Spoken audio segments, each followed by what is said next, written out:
Hi, I'm Mara Webster with In Creative Company, and thank you so much for tuning into one of our talks today. I'm so thrilled today to be joined by the fantastically talented Olivia Holt, currently starring in the Freeform series Cruel Summer. And the first thing that I was really fascinated in is your process in constructing your character, because this takes place over the course of 3 years, and there's such a shift in evolution in who your character is. So was it almost like developing more than one character and thinking about who she was at those different stages for you? Absolutely. You nailed it. I mean, I've never done anything like this before. So this was very new to me and very foreign to me, but also very refreshing as an actor. It was a very challenging experience, but one that I was so excited to take on because it almost in some ways felt like I was playing three different characters. But I think it was what was really important was to make very specific and precise choices to my character to make it feel like it was just three different versions of this one singular human being. And it was really fun. Also very tricky at times. I mean, there were days where we were going from every single year in one single filming day. And so we were running from set to the hair and makeup trailer, from set to the hair and makeup trailer. And it was wild, but a really, really fun experience. There's also the fact that the show really plays around with what is actually the truth that these characters are telling us on screen. And so within that, when you were sitting and working with a lot of the scripts, how did you navigate figuring out what your character's truth was when you didn't have the full scripts yet for the entire season? And maybe there were a few questions even for you at that point early on. There were a lot of questions that I had. But it all really came down to the communication and how much could we know. Because our incredible, brilliant team of creatives really wanted to make sure that we had solidified a couple of things within our characters first before we knew specific things about the truth. And that just it really came down to the communication that we had with everybody, from Tia to Michelle to Jessica to Bill. I mean, we all were very involved with the creative process, but there was a lot of backstory that I had to sort of solidify first as well, in order to feel confident going into scenes, because there were, like I said, so many questions that I had, but we just got little bits of information as we got each script. And then if there were things that we felt like we needed to know in order to go into specific scenes, we most of the time got that information, and it was a little bit easier to it was a little bit easier to act in those situations. I was also really interested in a lot of your research process for this particular role, because when you were looking at scenes like in those first couple of episodes where your character is on television giving an interview, it's very reminiscent of a lot of interviews that we've seen, and it's very built to that specific time period as well. So for scenes like that and the overall psychological experience of your character, what was some of the research that you did where you were looking at cases but looking beyond what the news headlines were that we were being told, to really understand the emotional impact that everything is having on your character?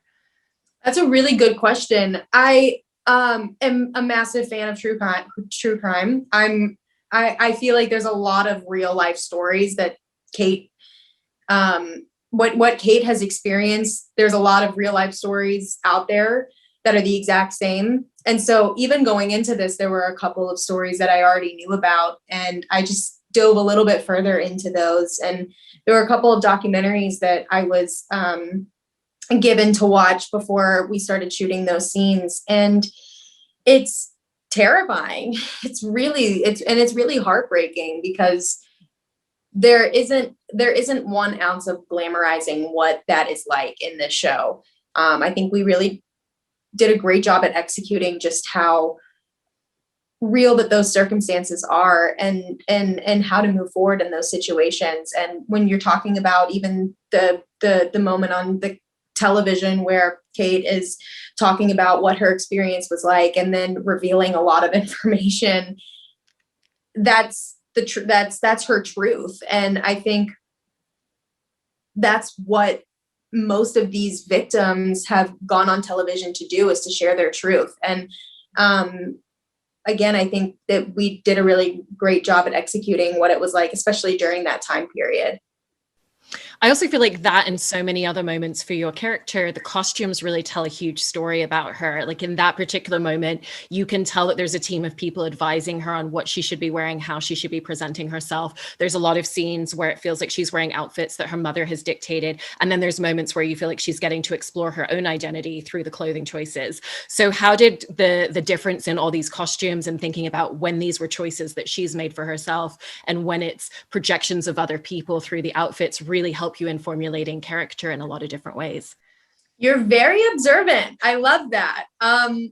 Yeah, I mean, you're nailing it. That's exactly what it is. And there was a lot of conversation about what that looked like, because there is a lot of storytelling within the costumes or within the hair and the makeup or the conversations and relationships that she has with her mother or even her father. And you see lots of different moments of that within the show. And I'm honestly like so impressed with how observant you are, because it's so true. We really found a way to tell those stories within the costumes and within the hair and the makeup, and even like within the settings where we could tell the time and the place that we were in.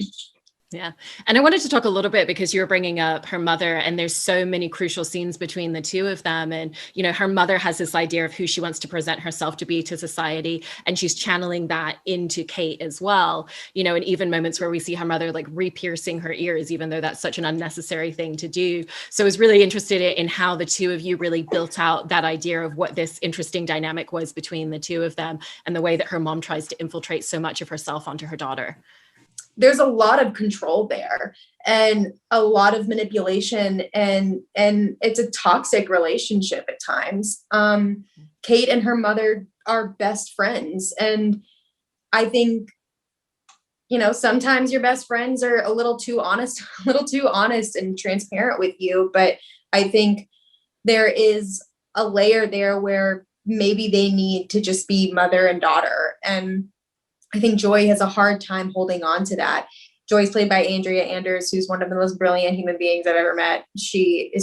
Her performance in this show is just so captivating.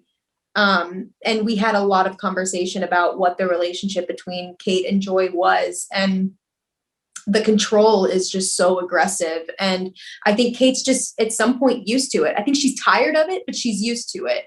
And I think as an audience member, you have so much empathy for her, and you really want her to succeed, and you want to root for her in some ways. And then in other ways, there are moments where Kate, you can tell that she really wants to make decisions for herself, but her mother won't let her form even a single opinion. And there's also that moment where Kate suspects that her dad is keeping a really big secret. And the first thing that she does is go to tell her mother, because her first concern is her mother's emotional well-being. And her mom actually shuts it down because her biggest concern is external perception of everything. And that feels like a moment that irrevocably damages their relationship. And so I wanted to ask about just really navigating and filming that scene, because it's such a crucial scene within their relationship and dynamic with each other.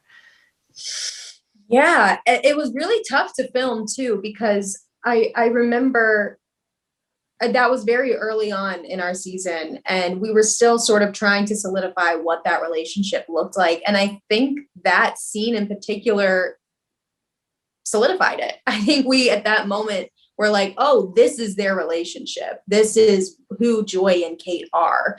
And you see so much more of that as the show progresses, and it gets worse. And I think that that's just the beginning of what we see that they're like. And it's really tough. But I think that scene in particular really solidified what that relationship would look like. Yeah. There's also a lot of moments in the show, particularly in the first episode, because that's through Jeanette's perspective. And then the second one shifts to your character's perspective. And in that first one, where we're seeing your character through the eyes and the lens of other people, we're seeing the way that Jeanette looks at her across the mall, and kind of seeing a life that she wants, rather than seeing the real intimate moments where your character's by herself yet. And so when you were filming a lot of those scenes where it's very much through the lens of someone else's eyes, how did that really shift the way that you were thinking about your character's dynamics and the type of things that you wanted to bring to the surface versus the more insular moments later on? The perspectives are something that, again, I was very foreign to, but I really felt like it helped us confirm a lot of traits about our characters, because again, everything is so detailed, and you really have to watch the show in order to understand what's going on, one, but then two, to understand the clues and the things that we're dropping here and there.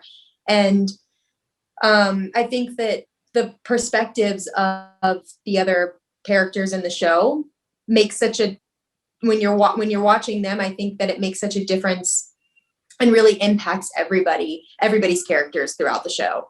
So I'm a big fan of the way that we're telling this story. And in terms of the emotional spectrum of your character, there's such a thing when you're that specific age of the way that you experience emotions. Everything feels like a much bigger deal because your bubble and your world is so much smaller. You know, I remember that feeling of like emotions just surging through your body. So how did you really think about what the emotional spectrum of your character was going to be in that way that's so specific to being a teenage girl and the way that you wanted to express that? I am a very dramatic human being, even to this day. So I relate a lot to dramatizing a lot of experiences when I was a teenager. I was an incredibly sassy human being. I always had an opinion about something. And so I just remember like my parents always telling me, like, it's no biggie. Like, you have the rest of your life. Like, but in that moment, you're like, you don't understand, like, you don't get it. You don't understand. Like, this is the end. Like, this is it. And, yeah, like that's what these teenagers are doing. But in some ways, they shouldn't minimize what's happening. Like, there are specific situations that happen in this show that they should bring to the surface, that it should be a conversation that they should have with whatever the situation is. They should have that conversation with that character. And I'm actually like really impressed with the maturity of a lot of these characters because of that reason. And I think it's going to encourage a lot of people to speak up about things that they want, are passionate about, or want to normalize certain conversations. And somebody who now understands, like, oh, you're right, I do have the rest of my life, like, I'm fine, I think has really made me believe so much more in this show. And to that point as well, I think one of the things that you do a really great job with is capturing that sense of isolation, particularly in the later years within the episodes, because she reaches this point where there's no one around her that can relate to the experience that she's been through, and no one that she can really actually talk to it. And the people that were her friends before, and now their worldviews are so wildly disparate. And so I was interested in how you really navigated that sense of isolation and loneliness and the way that you wanted to build that out. Thank you. I really struggled with that, actually, because I have always had such an incredible support system around me. Whether it was for my career or even personally, I've had such an incredible tribe of friends, but also my family members have always been very supportive of me and the decisions that I make as a human being, but also the decisions that I make in my career. So that isolation is also incredibly foreign to me. I felt as if I wasn't going to be able to execute that well, but you're right. There are, and I think what it came down to was wanting people to be impacted by the feeling of not being alone. And a lot of people go through traumatic experiences, even if it's not the same one that Kate went through, they still deal with trauma. And I think something that really impacted me was encouraging people to know that they're not alone, and that even if sometimes it feels like isolation and that there is no one to talk to about it, that there is a way. And Kate does end up going to therapy and ends up wanting to try, at least, to put the effort in to move forward with her life and not let that moment take over who she is and who she's trying to be. And you also capture that essence of the fact that then she's carrying this huge trauma with her. And no matter how much she tries to escape it, it sneaks up on her in kind of the smallest of ways sometimes. You know, there's that really wonderful scene where she's trying so hard to escape that she's dancing to Zombie and singing in front of the car headlights. And then all of a sudden, everything just washes over her and there's nothing that she can do to escape it. So how did you and Tia have a lot of conversations and really think about these are the moments where no matter how hard she tries to escape it, it's going to sneak up on her in really unexpected ways? I think that just comes with trauma, right? There are moments that trigger you, and it's complicated and it's scary and it's hard to, there's no specific release. There's no to-do book. There's no, let's check off the list of like what I can do next to remove this trauma from my brain. Like there just isn't. And it's really interesting, like the conversations that Tia and I had about it, because with this story, it is so complicated, but the way that we're executing it, I think it comes from a really grounded place. And again, we don't want to glamorize it. We want to make it reality. And I think in the moment that the scene that you're talking about in particular, that is what happens. You could easily just be hanging out with a group of friends, and then all of a sudden you're brought back to that traumatic place. And to execute that onto screen and for people to visualize what that is like was very important to us. And to some of your points about the challenges of filming multiple different time zones and different versions of this character within the same day, and a lot of aspects like that, and that idea of what is the truth of your character within playing this role throughout the season, what were the places where it really pushed you outside of your comfort zone the most as an actor, which were essentially the biggest learning curves as a result of that for you? I think ultimately the challenge of playing the 3 different years. I had so much fun doing it, but I also really wanted to make them very distinct. And because of how different each year is, and because of what Kate goes through in each year, it was really important for me to find exactly what it was that made her who she was within that year, if that makes sense. And I think that was the ultimate challenge, on top of a lot of other things. Like, we filmed this show in the middle of a pandemic, and that was really tricky, but we found a way to do it in a safe and healthy and comfortable environment for everybody. And I'm really proud that we made a really good show in the middle of a really weird time. Well, I can't wait to watch the rest of the episodes. I have no idea if what's true in the first 2 will be true by episode 10. That's good. That's what we want. Thank you so much, Olivia. Thank you. I appreciate you.